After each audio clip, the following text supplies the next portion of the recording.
it's important to know that everyone thinks that, and yet no one is, right? Yeah. Yeah. So it's like no one cares about you. No one is watching you. You're not on a big grand stage. You're on your own stage. You're on your own stage. Yeah. Right? It's no one is keeping tabs on what you're doing or not doing.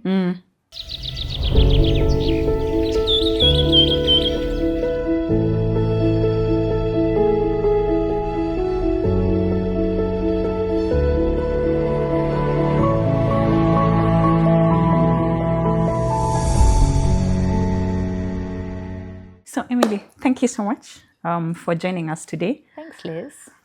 Welcome to Untethered Conversations.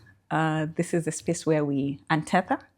Great. So we get to have conversations about your career. Who is Emily? I think based on what is out there, you are the founder of We Run Nairobi. You love sports, a tennis Enthusiast. I was going to say player. Enthusiast, please. Still working on that beforehand. Yeah, but that's what is out there. So I guess the first question would be, who is Emily? Right. Oh my goodness, what a question. I probably answered this question so many times, and I tell you, there is no number of trials that will get you to answer this question correctly. Yeah. But yeah, okay. Who is Emily Untethered? Let's so professionally I'm a lawyer. Yeah. I am also I got into marathon running in my early 20s, and so long distance running has defined my 20s and into my early 30s. So a really hefty part of me as well, I think, has been forged by and continues to be forged by long distance running. So I've run 10 marathons since. So I guess I could comfortably say that I'm a bona fide long distance runner, and I'm just generally very into movement of all kinds. So at every 2-3 years, I'm picking up something else that I am learning anew for the first time, and then I really go gung-ho into it and make it my entire persona again. Running has been constant, and at the moment, the thing that I am delving mad into is tennis. Ooh, yeah, and I can see you look the part. Yeah, no, thank you. Those kicks, they are fire. They are fire, aren't they? They are nice. I love them. I love them. Although these are running shoes, actually. Yeah. So, But they're still hot. They're really nice, aren't they? Yeah. Yeah. So I do. How did you end up in running? So I guess this is untethered indeed. It was an ex-boyfriend, and we had just started dating, and he was training to run an Ironman, right? So I don't know if you're familiar with an Ironman, but I have watched the Ironman runs. Yeah, it is. It's incredible, right? It's such a feat of athletic commitment, right? Because it's long distance in 3 sports that you have to execute in one day, right? So you've got, they start with swimming, I think about 4 kilometers, and then they cycle, I think it's 180 kilometers. And then after that, they run a full marathon, 42 kilometers. So it's really an intense sport. And training for it, you can do nothing else in your life, basically. In the morning you're swimming, at lunch you're running, and there's nothing to do. That's quite intense. So yeah, exactly. So like, for a new relationship, we had to, so I decided that to get to hang out, I'd need to, pick one of the sports, right? And I was already, a bit athletic at the time, so it wasn't an overstretch of myself. It was already something that I was very happy to do, right? Yeah. So I'm not a strong swimmer, and Ironmanning is about running in open water anyway, so it really, that didn't pick. And also, it needed to be a sport where we could hang out and talk, right? I'm also not a strong cyclist because I learned to cycle as an adult. So not on these Nairobi streets. And so I picked up running, and actually running was the last one I considered. And so I started running, and immediately I started, there was the First Lady half marathon happening in 3 weeks. And so I just blindly signed up for it. Absolutely, blindly. Yeah, right? That was in 2013? I think. Well, 20, after it was maybe 20. Was it 2015? 2015 maybe. Yeah. Something of the sort. 15. Yeah, because that was also the year of my first marathon ever. So I thought, I've been running 5Ks. I probably can run 21K. I was so naive, right? Because one has nothing to do with the other. Yeah.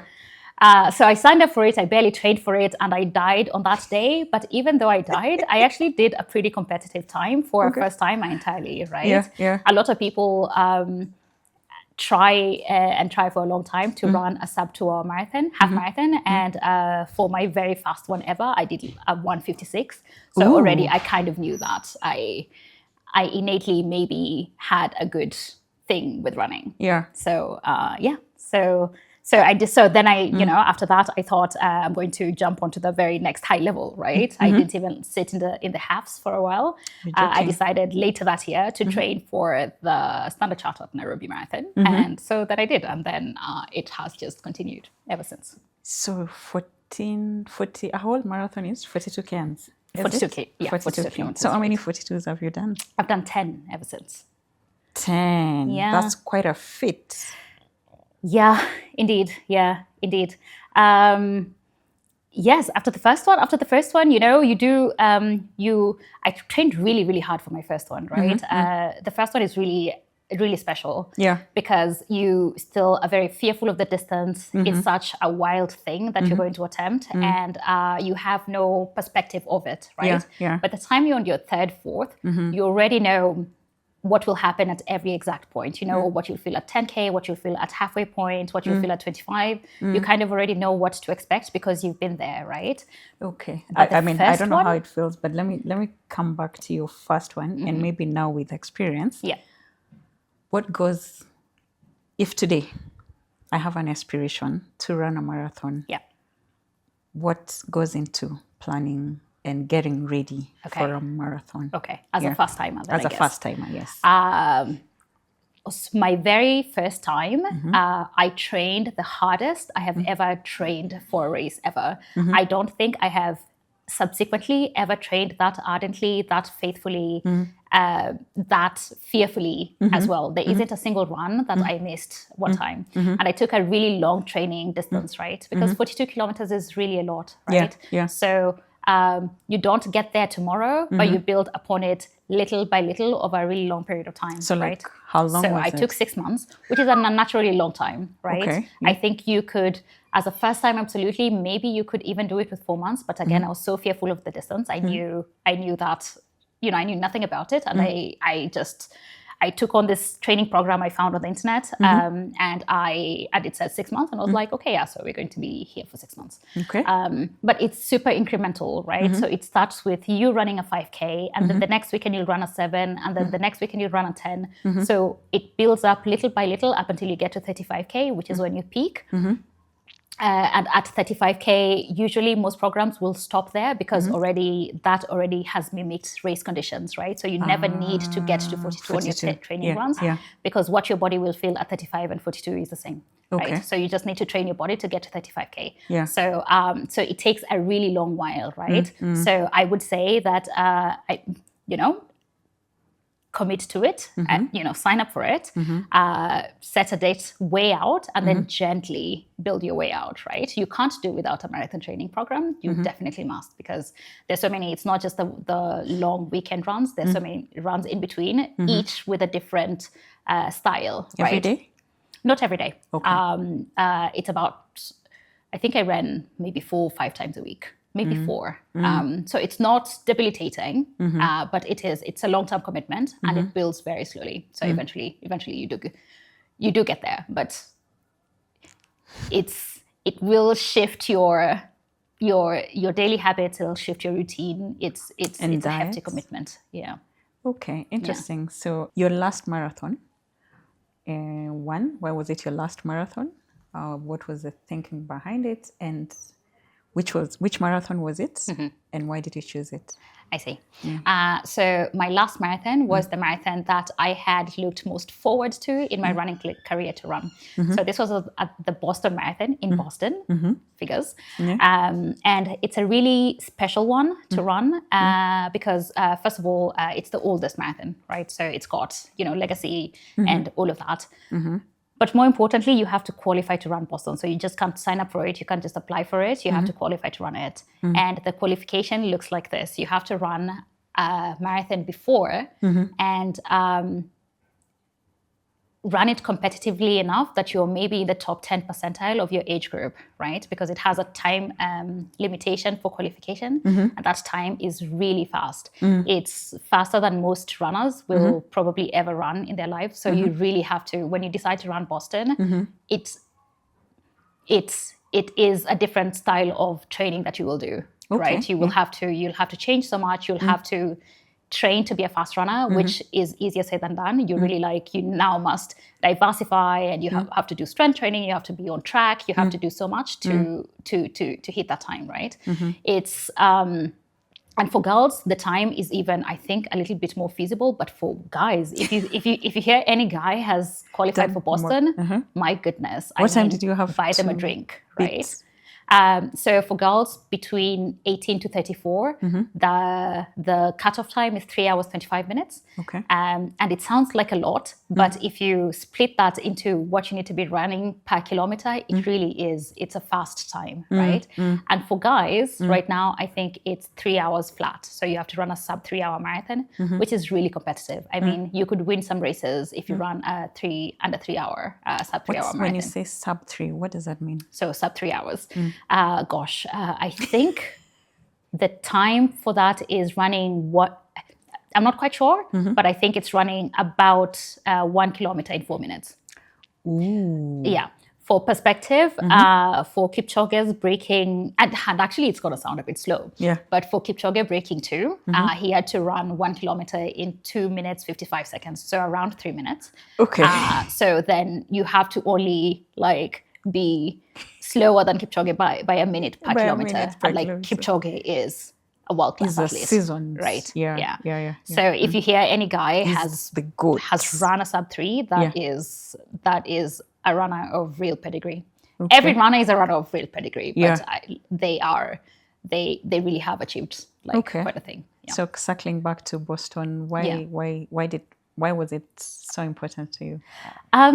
So I think actually I learned about Boston and all of those a little bit later in life, right? So my first marathon was the Nairobi City Marathon, and then you run Nairobi, and then you're like, what next? So the next I was like, I'm going to run in Tanzania. So I ran Kilimanjaro, and then I ran Kilimanjaro twice, right? And then afterwards, then it became a thing that I could travel and infuse an aspect of traveling and racing, because what is the most wonderful thing absolutely is traveling and running a marathon. Immediately you've arrived, and then feeling so achieved for the rest of your holiday, right? Then I decided that is just going to be the thing I would do.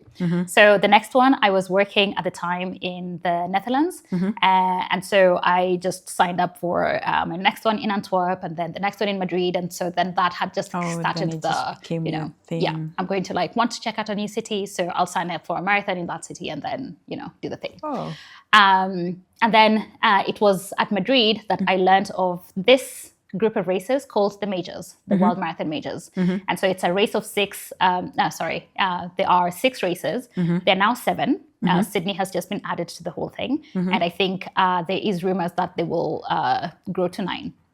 But anyway, at the time there were 6. And when you finished the 6, it was a real thing of honor. You got a really unique... you got inducted, first of all, into this cool club of people that had finished it. And at the time, I think only 6 Kenyans had done it, right? Okay. Yeah. So then I was like, 7th? So I'm going to do it, right? And only 6 Kenyans have done it, because all our runners, all of our incredible runners who win races, don't care for this things, right? This is just like an amateur thing. It's like, okay, I'm going to finish this 6, and then be inducted in this really cool thing. And at the time, only 6 Kenyans had done it, so I thought, I'm going to do it. And so that's when I learned. And the majors are Chicago, Berlin, London, New York, Tokyo, and Boston, right? So for all of the other 5, you can just apply to get in, and it's lottery system anyway. But it's hard anyway. So right? it's not guaranteed that you'd actually join the 6. No, right? Okay. So it's So it's this, only Boston you have to qualify, right? Yeah. So you could apply into it. You could raise money, you could charity fundraise for it, but mostly people need to qualify for it. So then that just became a goal. So then it became this thing that I would try and qualify for, you know. And so and then as well, I just also wanted to run all of the 6 majors, right?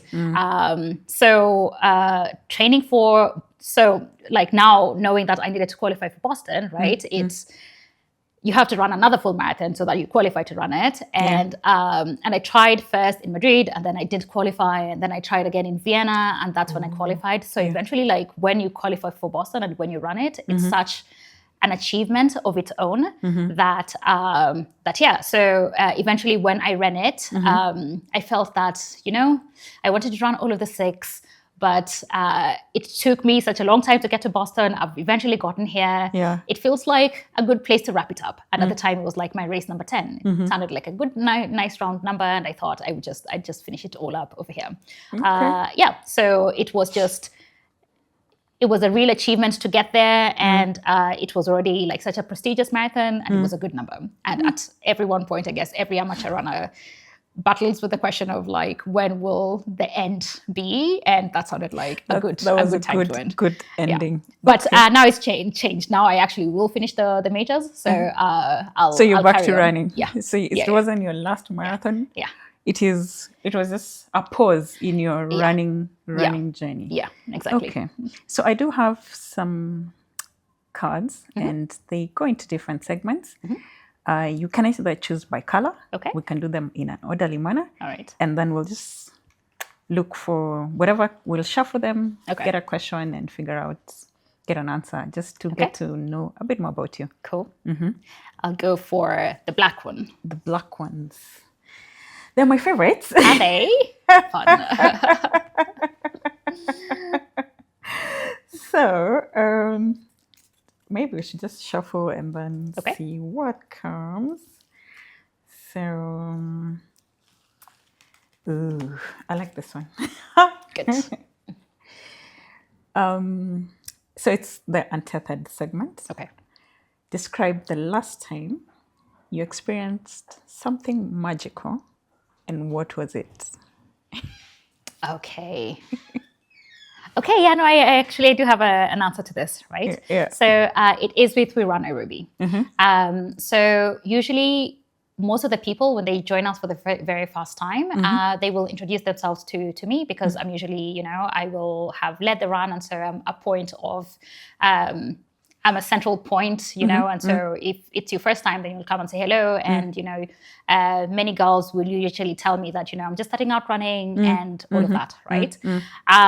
But then as well, as they continue, you know, they will still like check in with me, right? They will remind me of the very first time they came and how they were dying. And now they would, you know, have progressed in some way. And they would be like, you know, oh my goodness, today I ran for the very first time a 6-minute kilometer, right?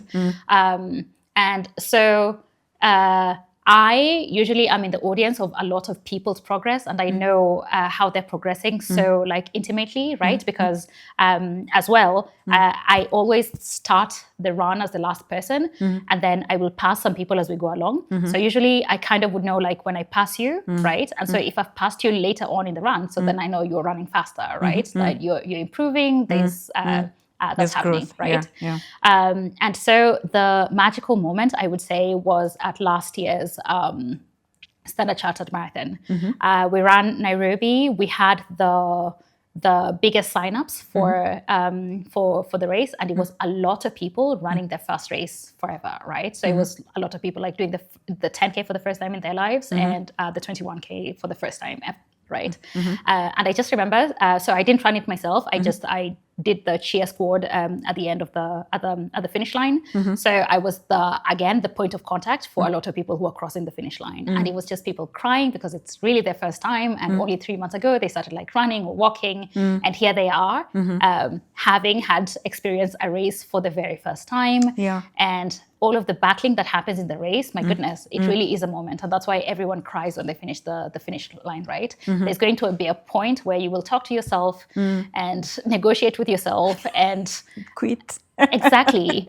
And just tell yourself, it's 3 kilometers. Let's just keep going. Let's just keep going, right? So I was at the cheer squad at the finish line, and so many people were just coming in, and I'd give them a hug, and they'd be just crying, right? I would be there. It'd be their first time doing this, and I remember my first time crossing that finish line, and I really can relate, right? I know the emotions, and up until now, right? I've been running for so long, but there isn't a time I've crossed the finish line and I'm not crying. Every race is unique. Every hardship, challenges out there that you're facing in that one race is unique. And like when you finish and you're triumphing and you've surpassed all of the things that you felt, it's such a moment, right? So I was there for hours. I think I was there for 8 hours with Betty, and we were just on the receiving end of people's celebrations and perceiving of themselves differently. And I think I remember that moment so fondly. It really was quite a moment. Sounds like a momentous moment. Yeah.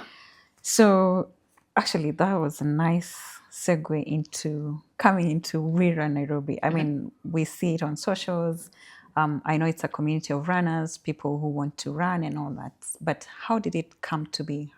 How did you conceive the idea? Yeah. And just deciding to bring it to life? Right. So it started actually with my finishing the Boston Marathon. So again, I had decided that would be my last race, that I would give up the marathon distance at that point. But I knew that I had been running at this point for 10 years and I would want to continue running, right? But for 10 years, I had been running with the intent of training for a marathon, right? So I didn't want to have a gap where I would be unmotivated because I didn't have a goal, right? Yes, yeah. So then I decided that I am going to run with an angle of community service, right? So in the beginning, first of all, at Boston, what had caught my eye were that there were runners who were guides for disabled athletes, for blind athletes, right? So eventually I finished. I told my sister, actually, that's something I really would like to explore. In Kenya, we have Henry Wanyueke, who's a premium athlete, and he's a blind athlete. And I know he runs with a guide, and so I wanted to explore that angle. And then I thought about it more, and I thought that actually, all through my life, I've been trying to get my friends to come for a run, and really it hadn't landed, But I thought maybe explore that one more time, right? Maybe there are people who would be down for it, and they just want company, right? But either way, I just wanted my running in this post-Boston phase to be about community. So I just announced on my Instagram, and I said that every Saturday morning, at the time it was 8 a.m., every Saturday morning at 8 a.m. I will stand somewhere. And if you're there, we can go for a run together. What was that somewhere? Where was that somewhere? So the first somewhere was at Lava Latte. I was like, okay, I'm just going to stand at Lava Latte. And if you're here at 8, we'll go for a run. Okay. So that first weekend, 3 other girls joined me, and we ran and walked and, had a nice breakfast afterwards. And then it continued. They brought someone on, and then they brought someone on. So it always just grew from someone who either had seen it on my Instagram or had been brought around by someone who had been there. So it grew little by little, up until we were maybe in the 20 to around 50 people thereabouts, right? And then Betty, who now helps me run We Run Nairobi, one time said that we should also put this up on TikTok, right? Okay. So we put our first post on TikTok, and then that went a bit wild, and that's when we had this immense boom, and now we're 400 to 600 each time. But yeah, the origin of it was that I thought I was done with running. Yes. And so I wanted to have a community. Yeah, to give back, I guess. Okay. Yeah. Okay. I like that story of giving back. Yeah. In your journey of setting up We Run Nairobi, what are some of the opportunities that you've seen are actually available for, I don't know whether it will be for runners or for well-being enthusiasts within that space? Yeah, I see. Okay, I'm going to figure out a better answer, but I think what immediately comes to my head at the moment is that I was really adamant that we would be free, right? We wouldn't charge people anything to be part of us because, Nairobi, we wanted to be a real meeting point of Nairobi, right? Even though I know we run in places that aren't central for everyone. We really just wanted it to be very easy to access, very low barrier to entry. So, gym memberships, it's great, but it's costly, right? Yes, so if you're a university student and you don't have much, in the way of finances, and you just want a fitness community to be part of, you want something different to be part of. I wanted it to be a space where, you could just show up and there's something that's organized for you without needing, any financial input. Financial input. You just need to show up. Yeah. So bring your energy. Yeah. And I think, again, I know people a lot intimately because usually people, again, will introduce themselves to me. And a lot of people, that is the one thing that they usually are thankful for, right? That like it's free and, it's just, they've got to figure out their transport to get there. But it basically is a fitness event, I guess, that they can just be part of without having to think about financial implication. Yeah. Do I have the money? Do I not have the money? Yeah. Okay, so we're talking about We Run Nairobi and the opportunities that are within that you've seen. I think one of the opportunities you said is just making it accessible and free. Yeah. For majority of Kenyans who are looking to get, I guess, into fitness through running. Yeah. What are some of the barriers as well that you've noticed within the field of, I'll say, both running and well-being or fitness? Yeah, definitely. I'd say the spaces to do it in, right?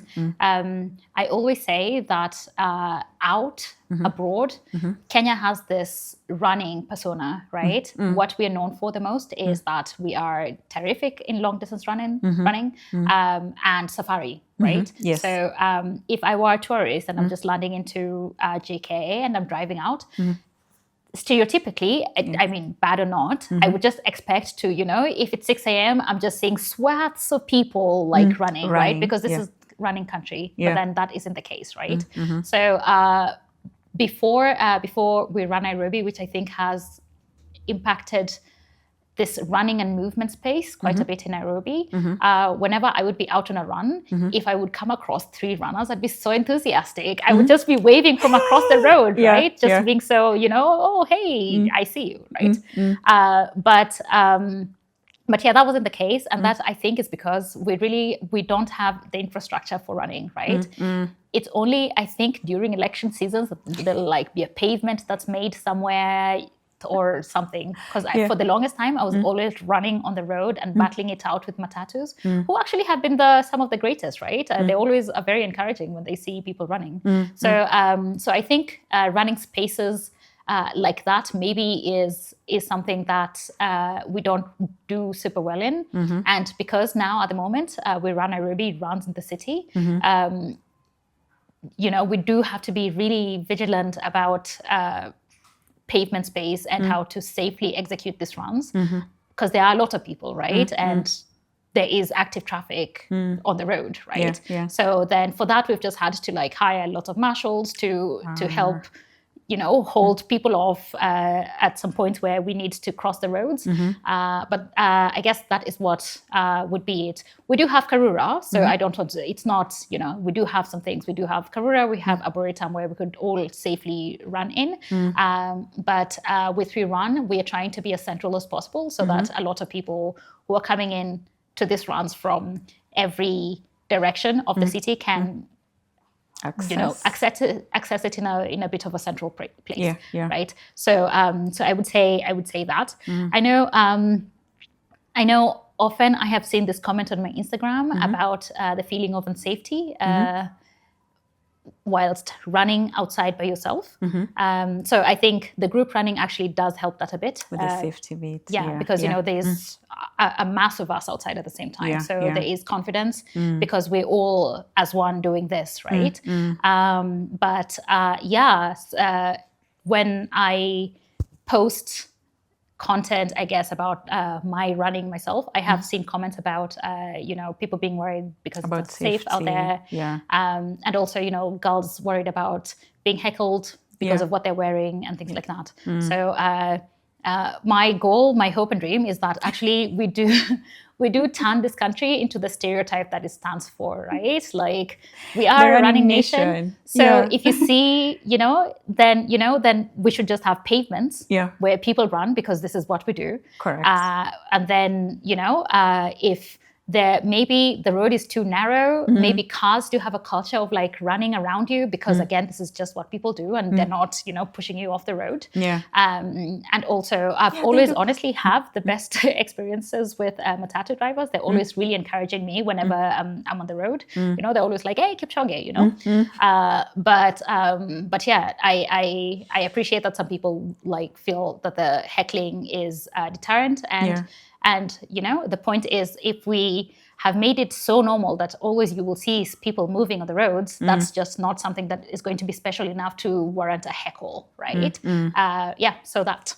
Okay, yeah, I think, you've mentioned actually some very clear barriers, which should be, people will think about safety, people will think about the infrastructure, and also in terms of, I think actually mainly for me, the one that I've heard the most is the safety bit, especially when you're running alone. So I guess We Run Nairobi brings in that community element. Yeah. I'm curious about, you've talked about marshals, and it's free to join We Run Nairobi. So then how do you run We Run Nairobi? What resources? How do you get funding to be able to keep it up and running? Yeah. I mean, first of all, we're very open to funding. That would be great. So in the beginning, when we were maybe under 50, because it worked with, someone came and then they brought someone else. So then they were kind of, at that point, they knew the route and they were responsible for their friends making it back, right? So then you stayed together and then the next person brought the next person and then the tradition repeated, right? So you always showed someone the route. But in the very beginning, I had to do the marshalling whilst running myself, right? So I would start out and, you'd have people who are running slower and people running faster. And so I had to go out and run with the fast people and tell them where to turn and then, sprint back and tell the slower people, okay, when we get there, we take this turn and then run farther out ahead and do that. And then over time, other people now started helping me with this, right? So I would just appoint one runner who's with the fast group and ask them to lead the way. And then, identify runners of each subgroup and just get everyone to help out, right? So then it was volunteer in that sense for a while. And then when we grew by so much, then it was, we needed marshals, we needed like people to direct people. And we were also adamant that we're not going to ask for money from the community, right? So then we just approached the places that we're having breakfast at and we said, there's a good business case for it because we'll eventually, all of us sit over here afterwards and have breakfast. So would you please support our operational costs, right? So what we need to pay the marshals and what we need to pay to get directions placed in the roads. So they were our initial partners from the very beginning. And I must shout out the Beer District because they were the harbinger of this good fortune. And we didn't even have to ask, right? They saw the profit case for them and they were very happy to support that in the very, very beginning. And then as we've gone along, we've also been adopted here and there by corporate partners who now for them, they could come in and sponsor the run in the way that like Standard Chartered will sponsor Nairobi Marathon. By just associating with this movement that I'm hoping is good and is a good alignment for them. So how we will be sustained in the long term is by larger business partners and that way we can keep the community free. Because I think that element of keeping it free is important. It's so important. Okay, again, your choice. Where do we go? Let's go for the white. For the white. Okay. Oh, this is good because it's actually about leadership, and I'm just about to come to the size of your team and all that. Oh, okay. So, So I guess the question that I have right here is, as a leader, Oh boy. what questions do you often ask yourself? Oh, okay, interesting. Because I think I am in this perspective of We Run Nairobi. In fact, I even forget that there's a leadership role in it, I guess, because we're still in the trenches of actively trying to just make sure that the runs are executed. So, I think I do have an answer for this, right? Because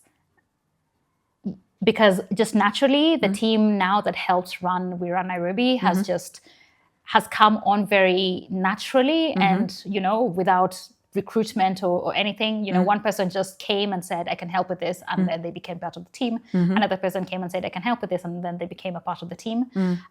So I think we've come together, all of us, in a haphazard way that it took a while for me to recognize that I guess I am responsible for these people who are helping us out. You're the leader. Yeah, right. What I could do better here is also now worrying about their welfare, right?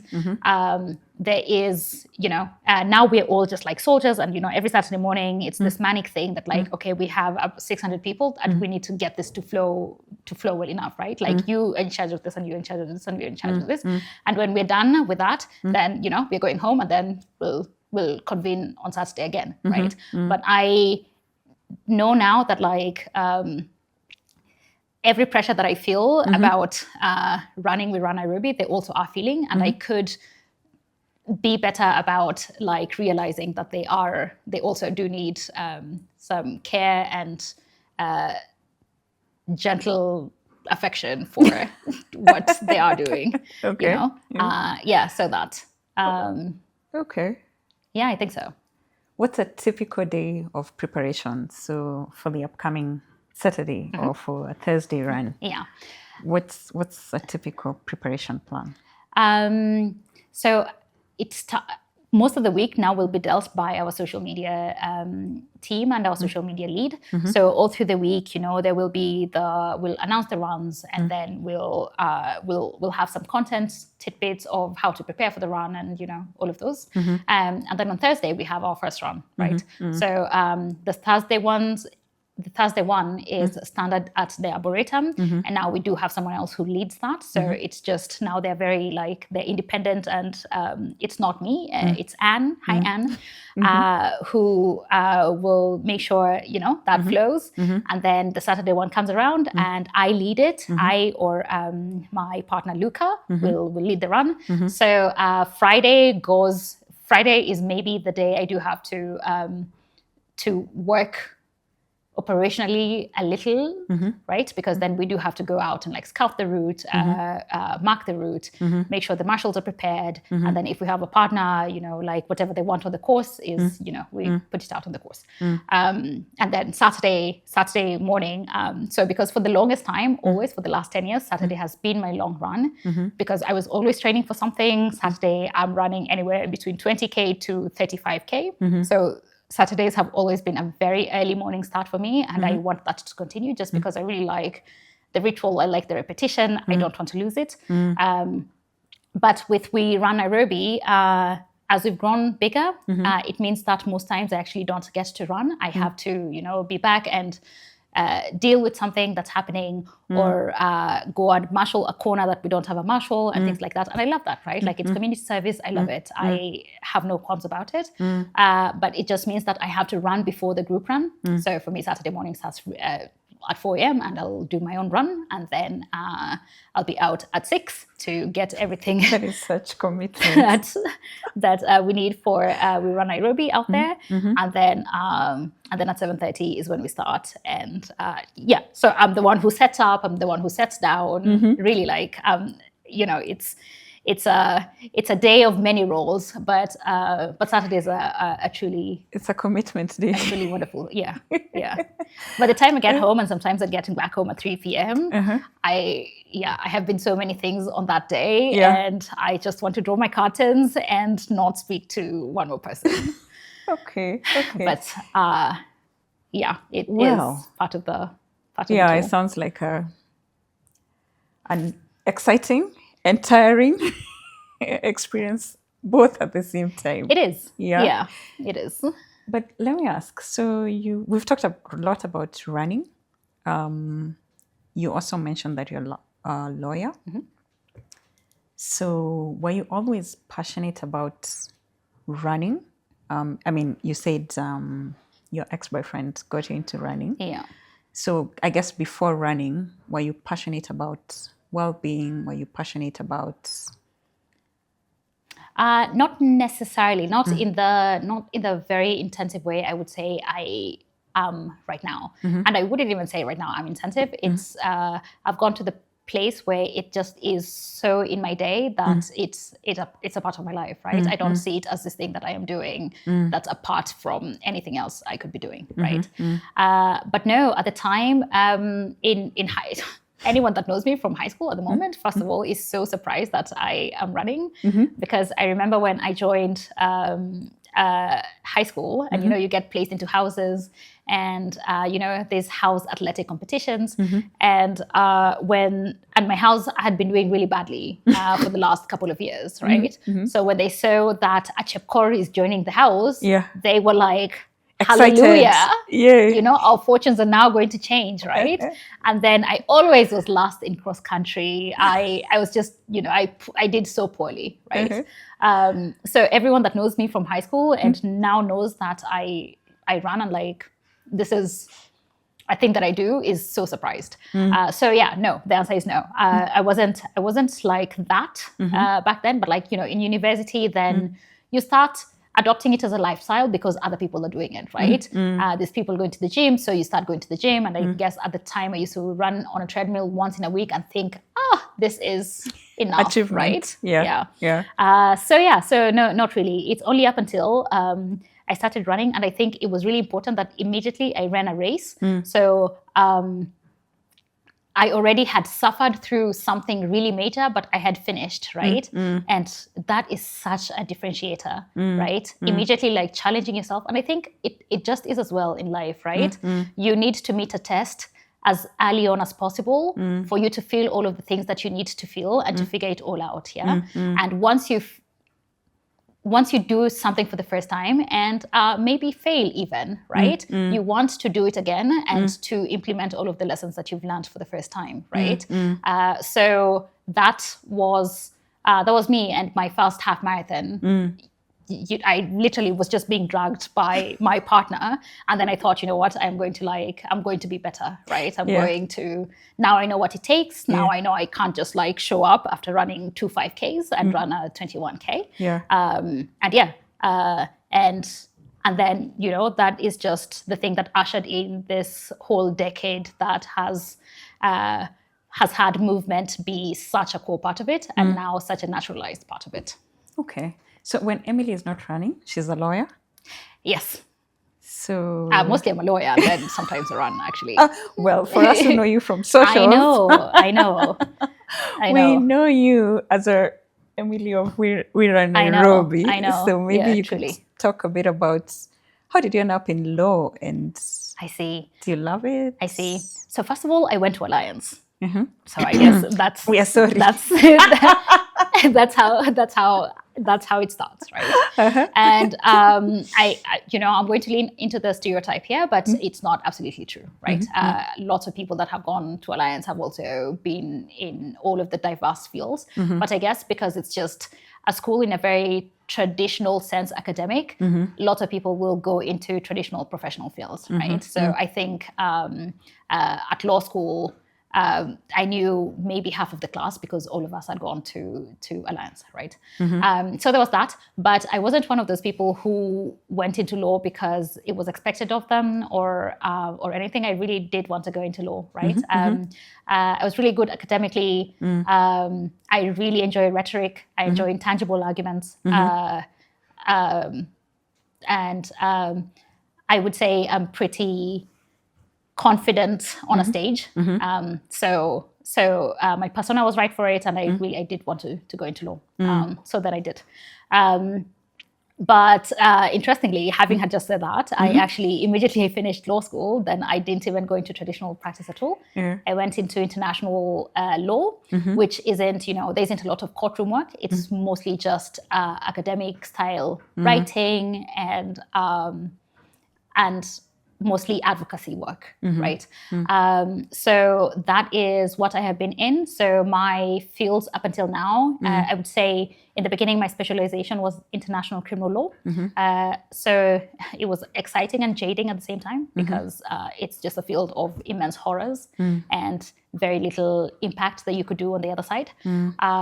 But it all has kept morphing, but it's all just moved around in the human rights field. Yeah. Okay, and where you are right now, is there more impact?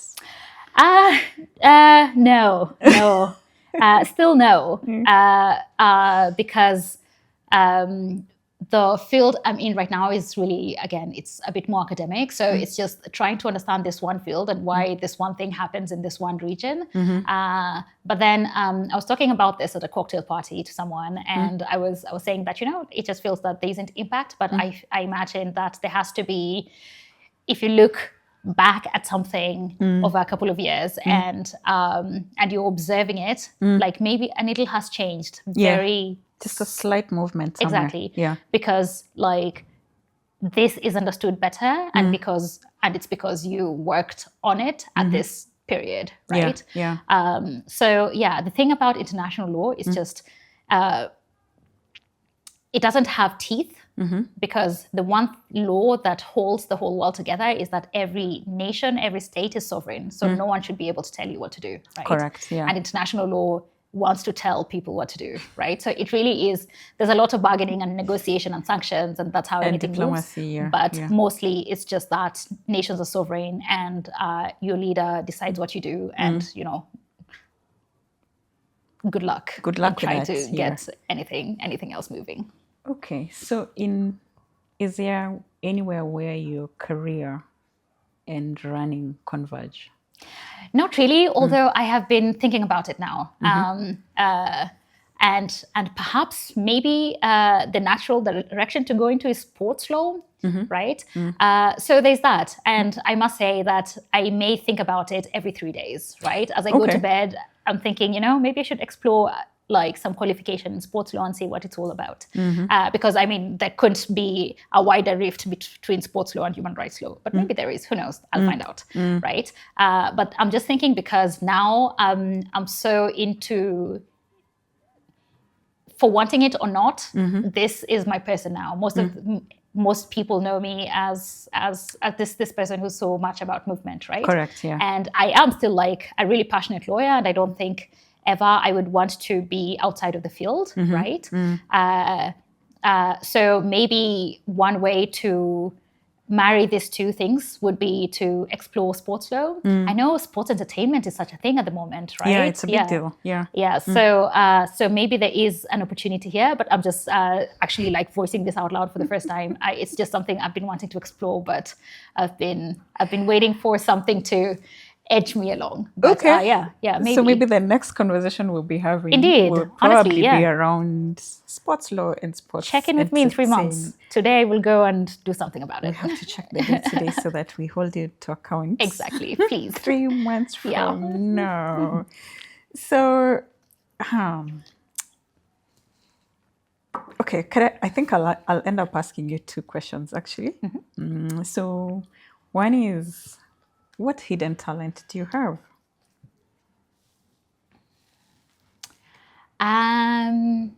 It's not a talent. Okay, actually, maybe I'm going to say 2 things. This one isn't a talent, but I am also a wine sommelier. Ooh. Yeah. Okay. In fact, when I started, it was just during COVID when everyone had so much time. There was this. I saw a course on the internet, and it was about wine qualifications. And up until that time, I think I was just interested in wines, and so I did it. So I am actually a licensed sommelier. And when I started We Run Nairobi, I started it in tandem with the wine club. And I hosted a couple of wine educational things in Nairobi for a while in 2022, 2023, up until We Run Nairobi took off. And so I had to pick one. And yeah, I picked We Run Nairobi. So there's that. The other intangible talent that I have is that, and I think this has got to do with how much long distance running I have been doing and how much the very thing at the core of distance running is spending large swaths of time by yourself and learning to speak to yourself all the time, right? Because there isn't, because again, of the safety issue, I always would leave my phone behind. So if I've stepped out of home, I must come back in however long that loop will be, right? There's no way to hail a Buddha. There's no way to get back home outside of you bringing yourself back home. So each time, you have to come back home, and to, get back home is a journey of its own, right? So I've learned to really speak to myself and negotiate with myself really well. Interesting. Yeah. So because of that, I think I am incredibly patient. Oh. Yeah, I think I have there isn't much that can faze me. I've got a really good streak of patience. Oh, interesting. Yeah. That's, speaking to yourself is actually a very good skill set to have, because you spend a lot of time by yourself. True. So how do you feel that silence? So there are a lot of thoughts, a lot of conversations that go into your head. Yeah. So coming back to We Run Nairobi, looking back and now looking forward, what's next for We Run Nairobi? Interesting. Interesting. Okay, so lots of people suggest that everyone is really into the energy that they have at the club, and what they always are saying is that we should have a race of our own, right? And do a very big event in a style of a race for it. But I don't think so, right? I think success for this doesn't have to be glamorous. It just is consistency for me, right?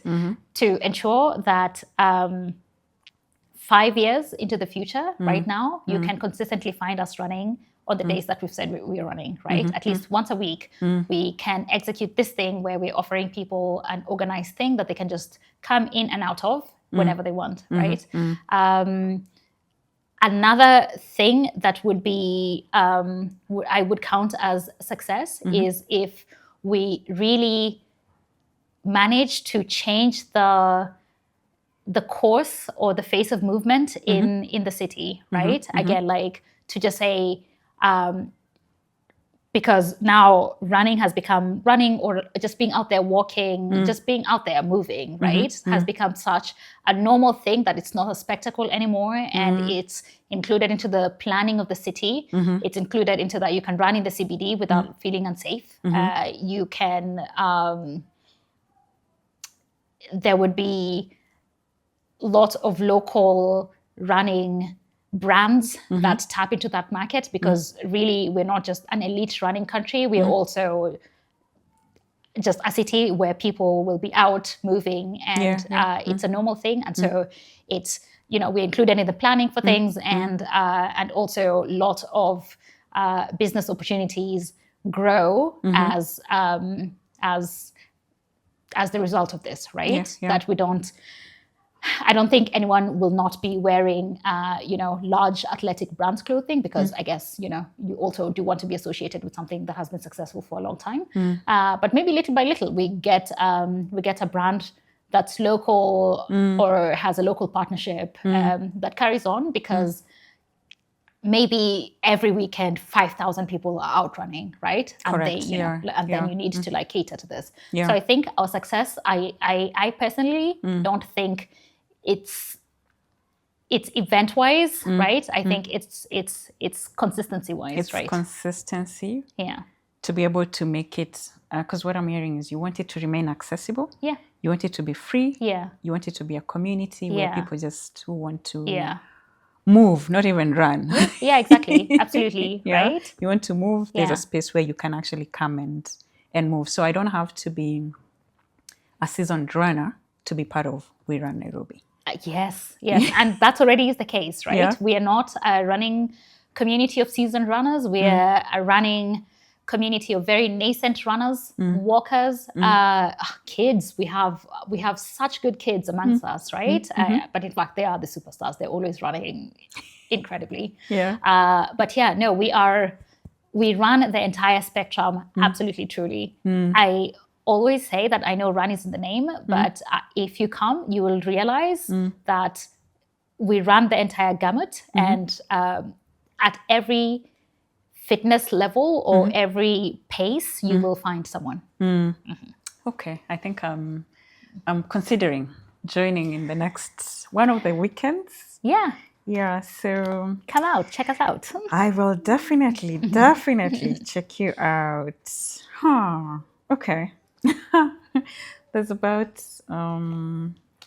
this is about relationships. It's relationships in general. I guess we are untethering. Yeah. So this question is, what do most people that you interact with misunderstand about you? I do have an honest answer to this, and I wonder whether that is the answer to share. Absolutely. I guess I must, because I can't figure an alternative answer out. Yeah. So it's because on Saturdays I am the central point for a lot of people. On Saturdays I'm having about 100 conversations, right? And I have like good memory of what we talked about last weekend, and so I really can explore a conversation and go on with it. But this is across like 100 different people, right? So it appears that I'm very extroverted. It appears that this is my natural element. Yeah. But actually, you will find people who like their own company more, but I will be among them, right? Yeah, I really do like my own company. I like quiet times. I like most of the things that I like to do are already very individual things, right? I read a lot. I do long distance running, right? Yes, yeah. I play tennis. So they're all very individual sports, individual things that you can only do by yourself. So Saturday is actually the anomaly, but naturally I am such a solitary person, right? No, it's not lonely, it's not introverted. It's I really enjoy solitary pursuits and being alone. Yeah. But most people think you're very extroverted. Yeah. People think I really just am a man of the people. It's a good, well, actually, that's actually a misunderstanding on your personality, but I guess because you do have the stage, you have to get into persona. Indeed. And have the conversations. Indeed, yeah. So very good story about your career, your life. So looking ahead, what's next for Emily if we remove We Run Nairobi?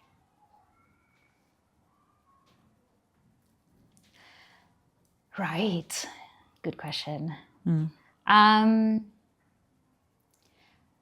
like what Eliud is trying to do right now. I guess we can, from the facts and data available to us, say that he likely is at the end of his record-shattering. He still remains an incredible. He will always be the GOAT. Yeah. Right. But there are people now that are faster than him that can kick where he can't kick, and all of that, right? I remember when he lost in London for the very first time, it broke my heart. But now when he appears, it's nice, but you aren't necessarily expecting him to win the race, right? But now I think what he's trying to do is he's trying to be an advocate for running, for movement, right? So he is doing a lot of like traveling around and hosting races. He will just turn up at your local community run and lead a race. And obviously, I imagine that has got to be the best day, right?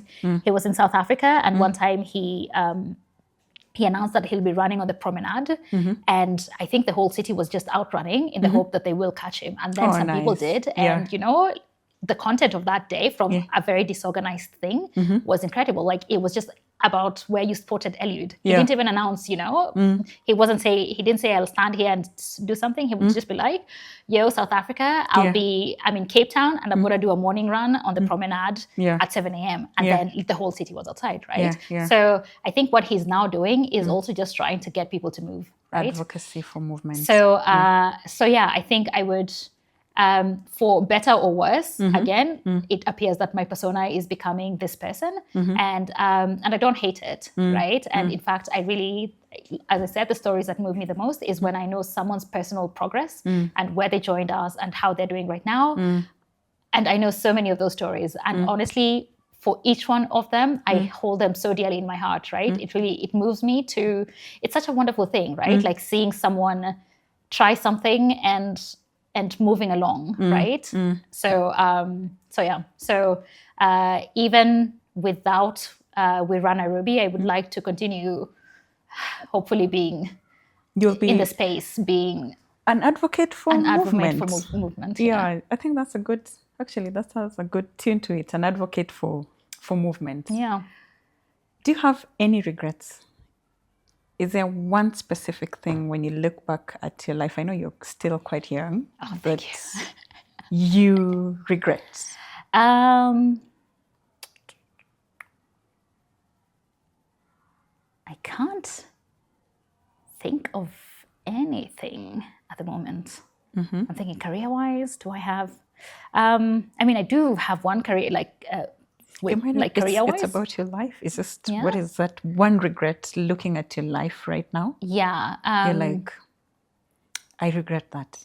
I don't even regret it, but I got off the wagon too early. It's when I decided not to practice law traditionally. It's been all right, but again, as I said, sometimes I do feel that my work doesn't have lots of impact. So maybe I should have stuck it out in the legal practice, traditional legal practice sense.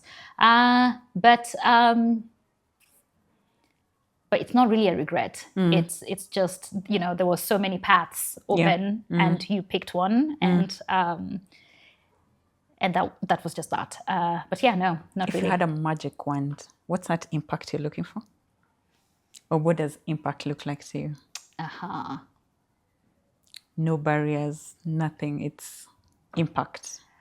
I see. I think it would be about like legal sustainability, right? So at the moment, I've worked a lot with NGOs, and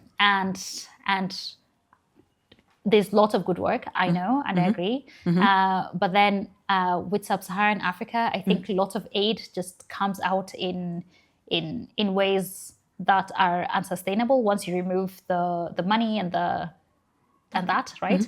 I wish it really, I can't even say this because I know there's so many people that do really good work with this, right?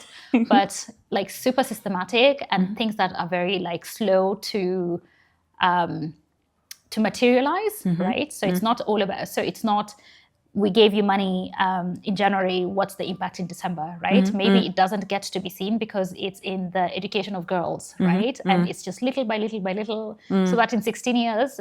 Impact is when it's being realized, the real impact rather. Yeah. Like, again, the needle will just have moved very slightly, but we won't be meeting in a conference room and clapping because, look, we poured money into here and this has happened, right?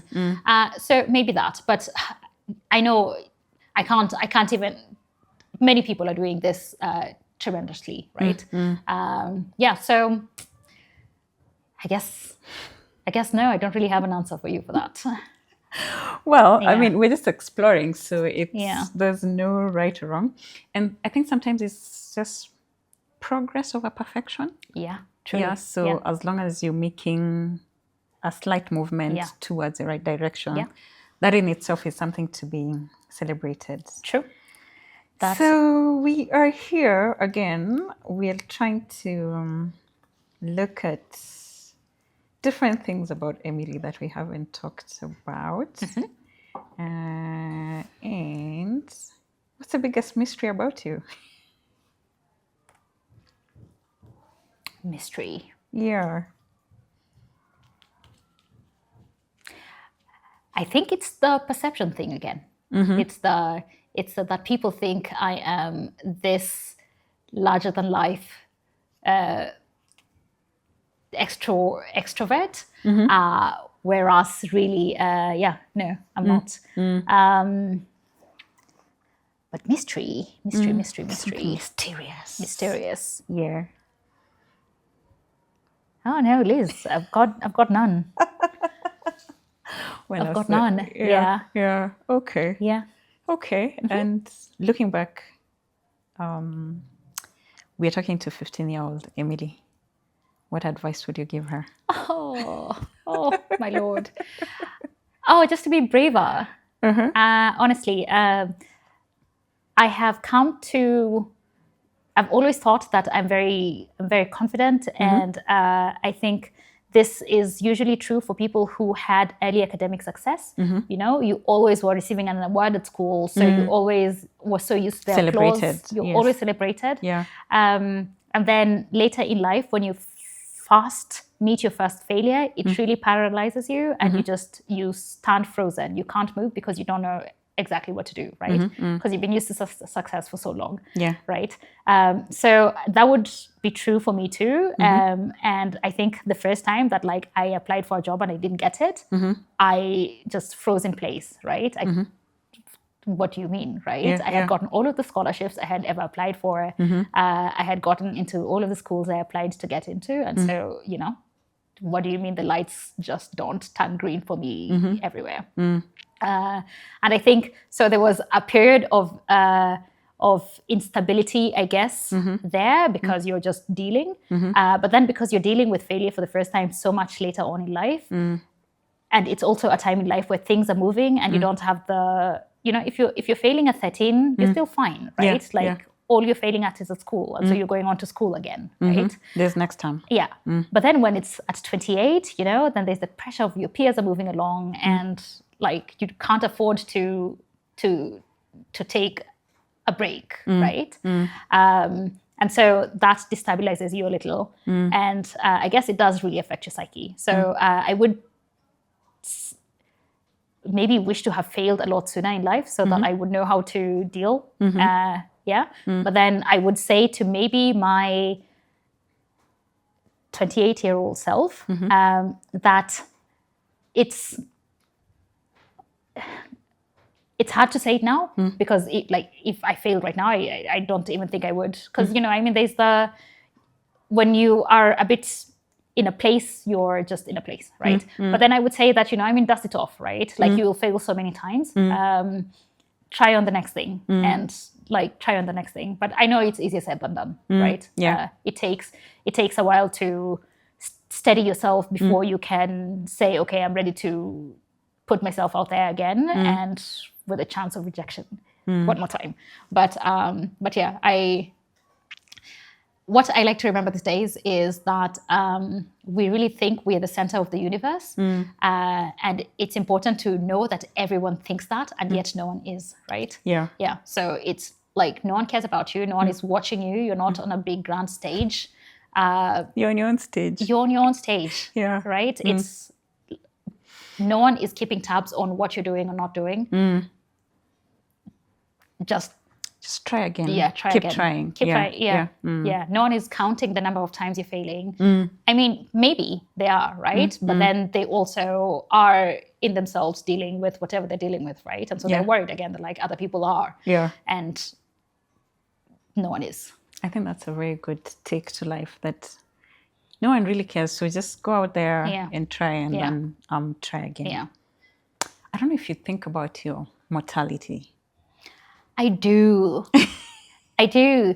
Lots of people, lots of girls loved turning 30, right?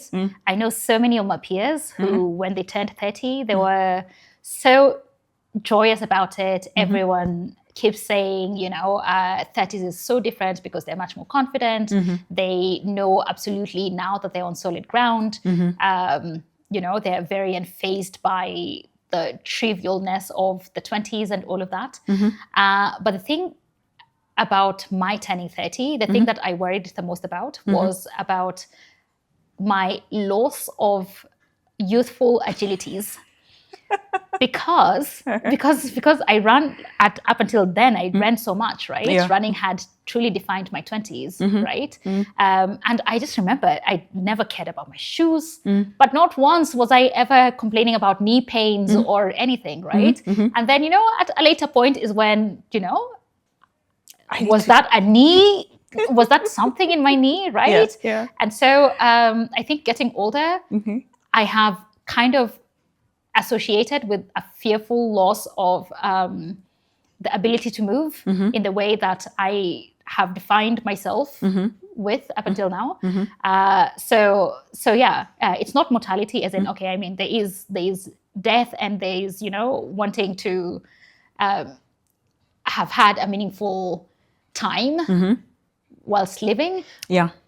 But at this point, I think it's like mostly about my loss of identity.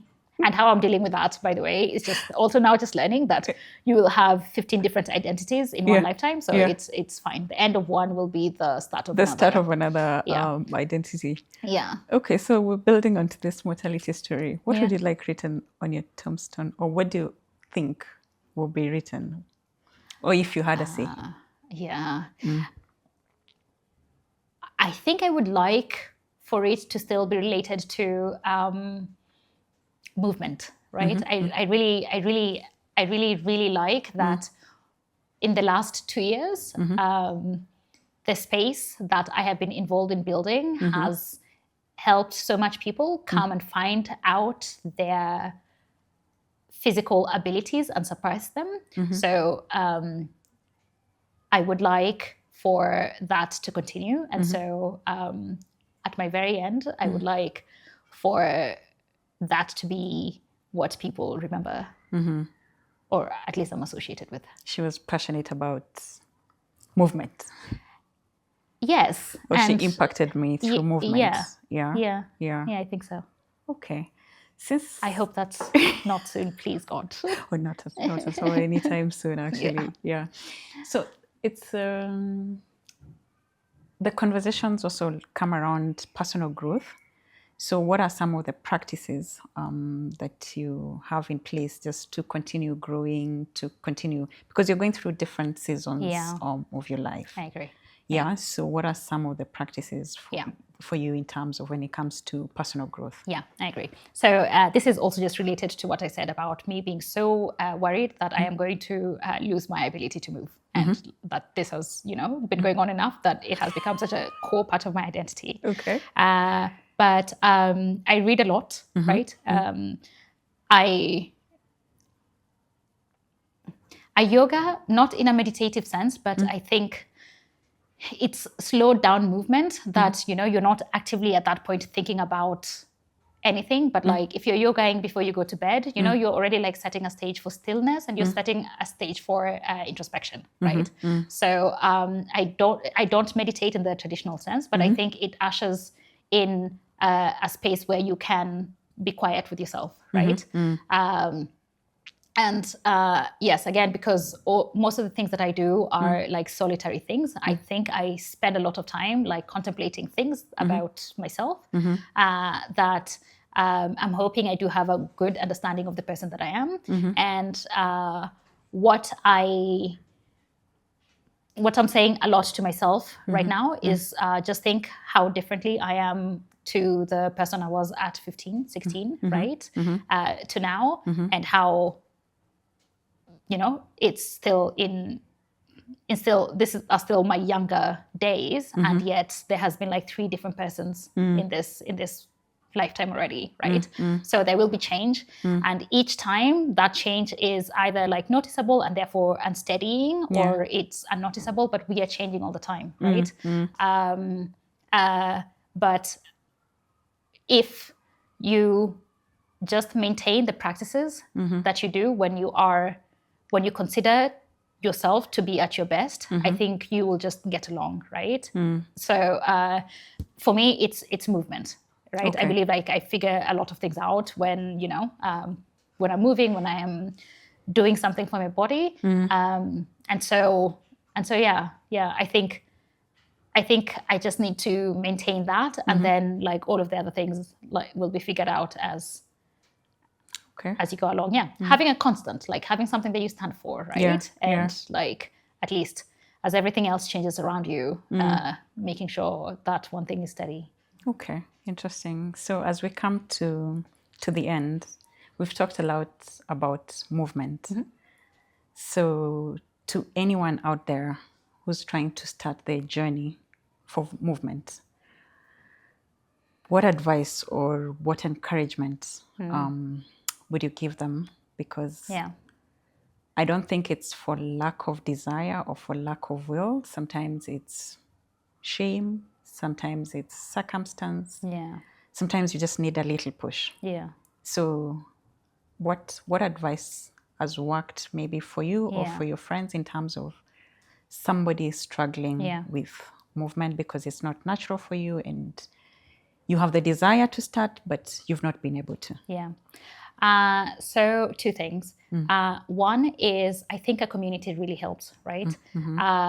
If motivation is the problem, and I know motivation isn't always the problem. As you've said, sometimes it's just physical circumstances. You can't move where you are. You feel a certain way. So it's not motivation alone. But if it is just motivation, I would say a community really helps. There's so many different fitness communities in Nairobi at the moment, so many running clubs, so many gyms that are very community forward. I think that has such an inbuilt accountability system in itself that it just, first of all, it helps, right? Because accountability. But secondly, it's that if you feel shame or that, community as well does help, right? Because as I said, with We Run, you will always find someone who's exactly at where you are at, right? Someone who looks like you, someone who moves at the same pace that you do. There's so many little groups that form. As soon as we head out, there's about like a 1K stretch of people running, all in different stages. abilities, right? So you will always find someone who looks exactly like you, and guess what? You're all moving at the same time, right? So there is a confidence that is gained from seeing everyone around you moving, and also beside you someone super similar to you, right? So there is that. And then the last thing is just grit, right? Like if you've said that next year I am going to start doing something, or if you say next week I'm going to do something, write it down, and then when that day arrives, do whatever you need to do in the in-between, but when that day arrives, when that alarm goes off, just get up, right? There isn't anyone who enjoys getting up when the alarm goes off at all. No one does, right? And yet everyone who does it is doing it because they've just decided that they must, right? So just start. Just start, right? It just set that goal, and when that time for execution comes, just do it. Just do it. Cool. So we are coming to the end of our conversation, and I think it's also good to acknowledge the We Run Nairobi community. Is there anything you'd like to say to the community of We Run Nairobi? Yeah, of course. There? Yeah. Right. So my heart always is, from the very beginning, has always been filled with so much gratitude that there are people that I run with every Saturday. When I started, this was the only goal, right? I'm cognizant that like always I ran by myself, but now, on the 1st of October, 2022, when we started, there were 3 other people that, just came out to run with me. And now there's 500 people that are coming out to run with me and with each other, right?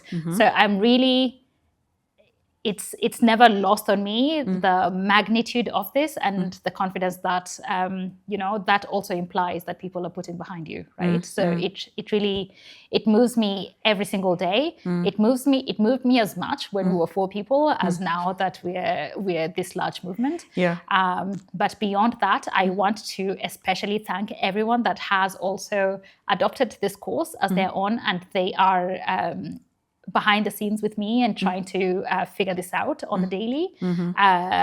We've got Betty, who joined me in the very, very beginning.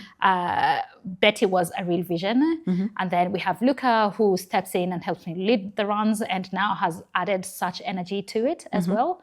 And then we've got Faith. Faith is the storyteller who deserves everything, honestly. The way she has portrayed us on social media, which is the only tool that we've had ever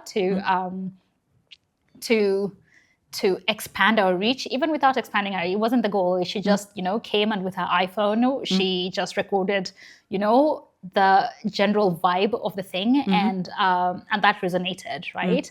So her visual expertise is so immeasurable, and to these guys, I mean, they have become really, really close friends, and beyond that, they are the raison d'être for the running club. So I'm truly forever grateful. Can you translate the raison d'être? The reason for being. Reason for being. Okay. So Emily, thank you so much. Thanks so much, been Liz. Such an honor to have you. Thank you. I've enjoyed this conversation. That's it, folks. It's been such an amazing conversation with Emily today. I do hope that you'll be joining the We Run Nairobi community, as I intend to join them. Not necessarily to run, but I will walk at my pace, as I have learned today that, I don't have to be a world-class marathon runner to be part of the We Run Nairobi community. So for anyone looking for an opportunity to move your body, just to, build that muscle slowly in a safe community, I think We Run Nairobi provides that opportunity, and it's been such an absolute pleasure to have you. Thank you. And looking forward to walking while you run. Absolutely. Thank you so much. Thank you.